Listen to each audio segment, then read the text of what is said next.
Hello, awesome people. I hope you're having a great day today. Today I'm taking a look at the first book of the Huntress trilogy. It's written by Jonathan Stark. It's set in the Lone Wolf world. It was just published. It's available on magnamundpress.com. I picked up the whole trilogy together in one bunk. I'll link you to it in the comments below, so you have to buy it online and such. So I'll link you to the website where I bought these four online for you folks. This is set in the world of Lone Wolf. It's fun. And it's a game book, just like the first sets of stuff. It's not a novel where you start from the first section and then finish on the last page, right? You're going to start in section 1, finish it, and it's going to tell you to go to another section and so forth. And you're going to turn from section to section, making choices, fighting people because it's a game book, and losing life and using skills and so forth, just like the Lone Wolf stuff that was heavily popular during that era. Now, this character is called the Huntress. She's not one of the Kai that are sort of these psychic rangers with things like hunting and camouflage on the ranger side, and animal kinship on the ranger side, and then mental skills like mind blast and mind shield and mind over matter on that side too. She's a different character with her own unique past and such. She started off, she was found about 9 years ago or so forth in a small Macedonian village, and then she didn't have any memory and so forth, and over the years she's grown and developed her skills and is now a very, very strong character. And so you don't have the 10 sort of traditional Kai skills, but instead you have 12 skills that are pretty different and very different, and you're choosing from, and only 4 that you'll choose. So there's a different selection of folks for you and such. So the background sort of the same. It's very same and very different. You got a different character, different skills that are in here, and there aren't any like Kai sort of skills, right? For example, there's no skill like hunting to give you meals whenever the thing requires you to take a meal. So, right, there's no skill called healing. It'll heal you of a page for each page that's not in combat for your endurance points, stuff like that. So there are no Kai similar skills like the previous Lone Wolf series and such. So it's cool. I like it. It's definitely different. And having only 4 out of 12 actually is pretty cool. Pretty fun and such. So basically, also a couple of changes is that you always will start with 25 endurance points rather than tossing a die 10. So you're going to be told what your combat ratio is. You're not rolling your combat skill either. So there are no D10s used in creation. You're only using them to determine like combat and random stuff. So you'll just be told when going to a combat whether or not there's a combat ratio. Also, this is about 250 pages, which is 250 sections rather, which is 100 sections less than your typical Lone Wolf book.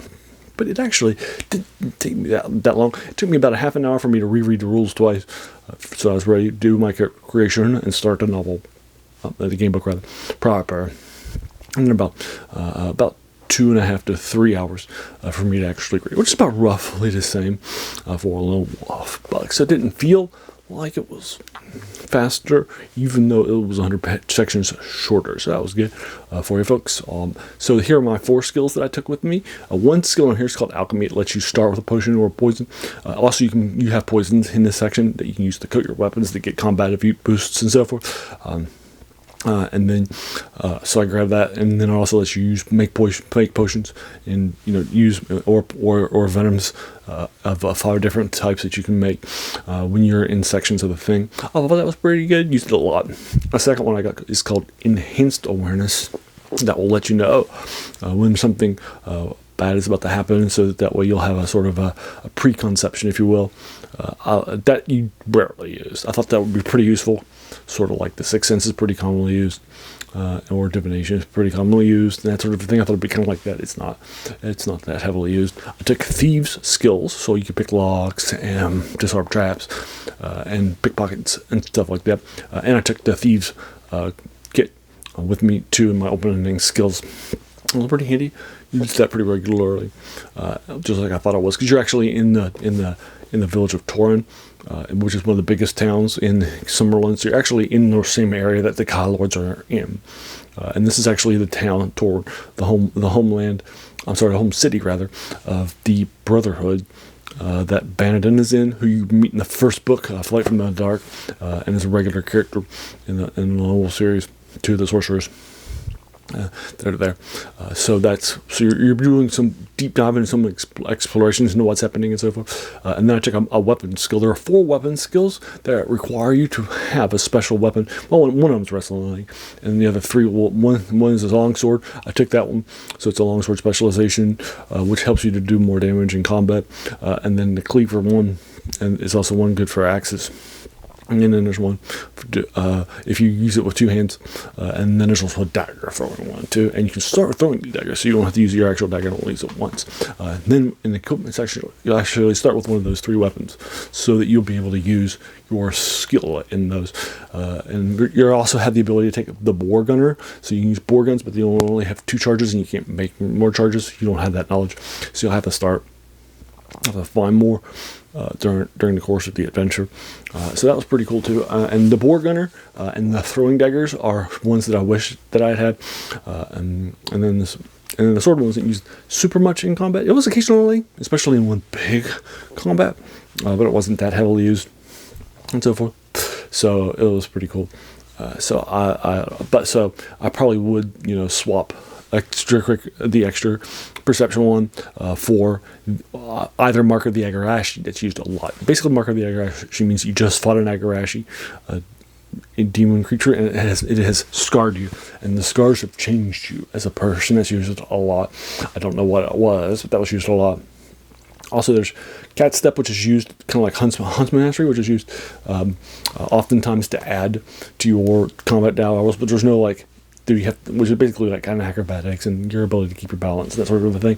And it was never actually used as do you have a Cat Step turn here, right? So I probably would have either gone for Mark of the Akarashi and swapped my sword for a long range, or just gone for a long range, because you don't have a bow weapon here to choose as one of your base weapons and to learn, which you didn't have in the original Lone Wolf series either, but you did have it in the Magnamund. It was pretty heavily used whenever you want to target somebody at range, and there's a lot of targets at range you're going to want to have. So you're definitely, if I had to do it over again, I'd grab the long range battle. Also, you have Wardcraft to avoid combats, but in my sections that I chose, I never actually had to use it. There was never actually a thing. So that's actually another option too for you to choose. So I would have either gone for Mark of the Agarashi and then one of the long range weapons instead. So those are my changes that I would do going into this. So what I think about it, I thought it was fun. It definitely fleshes out a city that we've never been to, one of the most important ones, and one of the most important in our starting zone, in the area that we're constantly fighting for this character who's the Huntress. So there you are. I liked it. I thought it was good. That's marked by the death, so I'm probably going to be giving this a 7 out of 10. It's definitely fun and an interesting exploration into the world with a new sort of type of way of playing it for you folks. That's Marked by Death by Jonathan Starr for you folks. This is actually just published, so it's not part of this titles channel, which is one of the worst things about new books, is that they keep us from reading the old ones, right? And so I typically try to find older classics, but this stuff is just published, right? It's pretty recent and so forth, but I like to make sure I'm also keeping current with this sort of a thing too. So we're going to finish up this trilogy. I picked up the rest of the 2 books, and this was about 2 hours. So I was 2 days rather that I split it up into. So we'll see how much it takes for me to do with the third one. I'm sorry, second book I'll start today, and so forth. So it's pretty fun. I liked it. So if you enjoy it, let me know what you thought about it. If you've read it, if you think I agree to disagree with my 7 out of 10, let's talk about it in the comments below. We can also talk about the spoilers and plots and such with it too. If you're now, if you enjoyed this, why not hit the subscribe button, the like button if you like the video, the bell to be told of my 3 reviews each week, and that I post, and then also you can share this with others for folks. And then finally, I just want to pause and take a moment just to thank you so much for taking some time out of your day and investing in watching my video, because we all have so many things that are happening in our lives and we're pulled in so many different directions, right? So the fact that you spent this time with me, that's incredibly humbling and I appreciate it. So thanks again and have an amazing day.